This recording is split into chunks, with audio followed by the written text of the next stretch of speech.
Both the C100 and C300 have autofocus capability.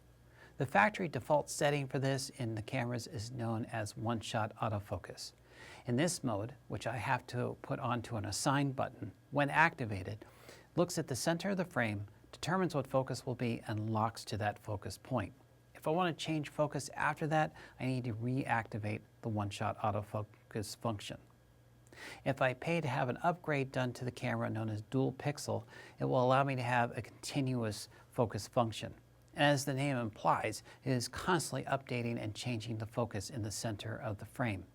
And the whole premise to this is that you're using lenses that support autofocus capability. So let's go into the menus and see how to use these. Opening up my menus here, going into the camera setup, you can see that my autofocus mode is one shot. But in order to make that active, I need to put it to an assign button. So I'm going to go down to other functions and go down to the assign menu, open it, and I'm going to go to assign button number 1. The factory default setting for that is magnification. So I'm going to open this up and I'm going to scroll up and I'm going to choose the one-shot autofocus function. And now go out of here. And notice on the left-hand side of my LCD, autofocus is lit up, telling me that the lens is indeed in autofocus mode. If I turn the autofocus off and put it into manual focus, you're going to see that it disappears. So I'm going to turn it back on. I'm going to roll the focus out manually. Now I'm going to push in on assign button number 1. And as long as I held this in, it turns white.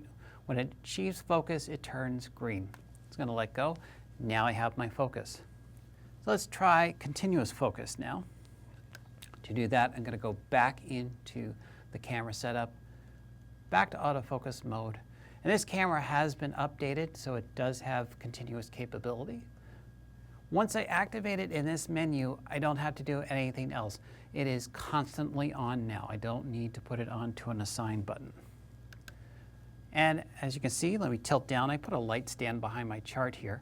I'm going to tilt down a little bit, and you can see because that stand is in the center of my frame, there it goes. And I pan over, and this one comes in, and then this one comes in, and so on and so forth. I go back up, and there you go. We're still in sharp focus.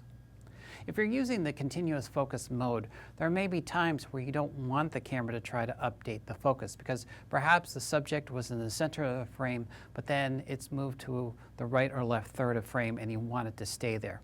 Let's go back into the assign menu and see how we can make that work. Back into my menus here, go down to assign.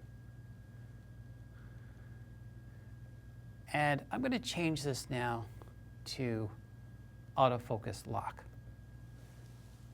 In this mode, I'm going to keep the chart in focus until I get down to the light stand behind us. Okay, there's the light stand in the background. And let's just say I want to keep that sharp for the remainder of this shot.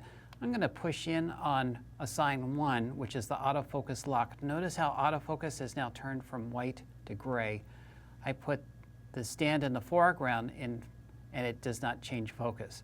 I turn it off and now it comes into focus. Lock it again and my background does not go into focus. Turn it on, now it does. Having these different autofocus modes on the camera can be a huge help. There's simply times where trying to get focus is an impossible task just because things are happening too fast. But knowing how to set these up and how to work with them under the right circumstances can help you get the best out of your camera.